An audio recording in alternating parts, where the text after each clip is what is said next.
నమస్కారం సౌభాగ్య న్యూస్ కు స్వాగతం. నేను సుప్రజ. మీటర్ రీడర్లకు ఉద్యోగ భద్రత కల్పించాలి మరియు నెలవారీ వేతనాలు ఎస్క్రో ఖాతా ద్వారా చెల్లించాలి.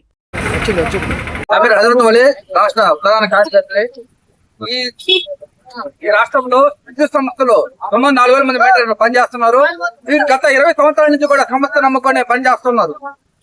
గత ఈ స్మార్ట్ మీటర్లు దిగుతున్న తరుణంలో ఉపాధి కల్ప అవకాశం ఉందని చెప్పి ఎన్నో సార్లు ఎమ్మెల్యేలకు కానీ ఎంపీలకు కానీ అందరికీ లెటర్లు ఇవ్వడం జరిగింది.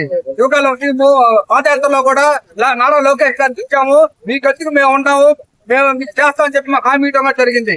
ప్రభుత్వం వచ్చిన తర్వాత కలిసాము, అన్ని విధాలు చెప్పాము. ఒక పక్క మీటర్లు బిగించేదంటూనే మరో పక్క మీటర్లు బిగిస్తూ మా పట్లు కొడుతూ ఈ రోజు వ్యవహరిస్తా ఉన్నారు.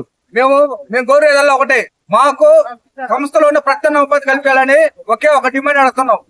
సంస్థల నుంచి మేము అడుగుతున్నా పడుకోలేదు కాబట్టి నిరసనకారం చేస్తున్నాం. మీడియా ఒకటే తెలియజేస్తున్నాం. మా సంస్థ కానీ తక్షణం పరిస్థితి నడల రేపు విజయవాడలో పెద్ద ఎత్తున ఆందోళన చేసి కరక చేసుకుంటామని చెప్పేసి దాని పూర్తి పరిస్థితి ప్రభుత్వం అని చెప్పేసి కూడా మీకు మీడియా మరొక తెలియజేసుకుంటాం.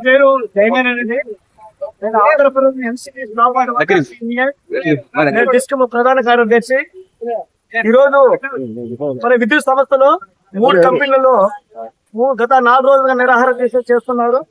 దీని మెయిన్ రీజన్ ఏమంటే విద్యుత్ సంస్థలు కీలక పాత్ర పోషిస్తున్నటువంటి లీజు లేబర్స్ అన్ని కూడా ఈరోజు సకాలంలో ఒకప్పుడు 20 రోజులు రీడింగ్ తీసేవారు, దాన్ని 11 రోజులు కుదించారు, మళ్ళీ 6 రోజులు 7 రోజులు కుదించారు. ఎందుకంటే ఎంత తొందరగా బిల్ అయితే అంత రెవెన్యూ మనకు వస్తుందని ఉద్దేశంతో మనం కుదించిన తర్వాత అయినా వాటి అన్నిటిని తట్టుకొని ఈరోజు రీడింగ్ వస్తూ ఉన్నారు.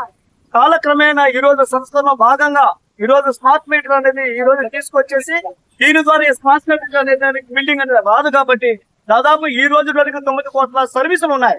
ఈ 9 కోట్ల సర్వీసులు ఇప్పటికీ దాదాపు 2 కోట్ల వరకు స్మార్ట్ మీటర్ మరి మార్చడం జరిగింది. దీని వల్ల వీరికి బిల్డింగ్ రావాల్సిన రెవెన్యూ అంతా కూడా తగ్గిపోతుంది. కాబట్టి రాజు ప్రభుత్వం ఎక్కువ ప్రెజర్ పెట్టి త్వరలోనే ఈ యొక్క స్మార్ట్ మీటర్ మొత్తం స్మార్ట్ మీటర్ చేయాలి ఆంధ్రప్రదేశ్ అని చెప్పేసి ఈ రోజు ప్రభుత్వం ఉత్తర్వులు చేస్తున్నది.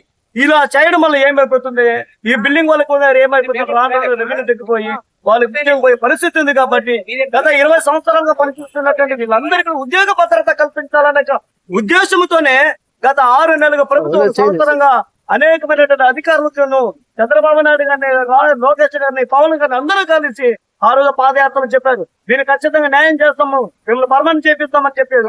ఆఖరికి ఈ రోజు ఉద్యోగపోయే పరిస్థితి ఉంది. కాబట్టి తక్షణమే ప్రభుత్వము మరి చొరవ తీసుకొని ప్రత్యేకంగా విద్యుత్ సంస్థలో వీళ్ళందరూ కూడా ఏం చేయాలంటే మరి ఉపాధి కల్పించాలని చెప్పేసి కూడా మేము వీడియో చేస్తున్నాం. లేని పక్షంలో ఈ రోజు మాత్రము రేపు 29, 30, 31వ తారీఖు వివిధ నిరాహార దీక్ష విజయవాడలో జరుగుతుంది. అప్పటికే యాజమాన్యము సమస్య పరిష్కారం కాకపోతే 1వ తారీఖు నుంచి కూడా మేము మరి సమ్మెలోకి వెళ్తామని చెప్పి కూడా సభాముఖంగా తెలియజేసుకుంటూ ఈ యొక్క న్యాయమైన సమస్యను తక్షణమే మేము పరిష్కారం చేయాలా, లేకపోతే మేము కూడా మరి స్టాప్ అండ్ వర్కర్స్ చేసే పోరాటం మద్దతు తెలియజేస్తామని వీడియో తెలియజేస్తున్నారు.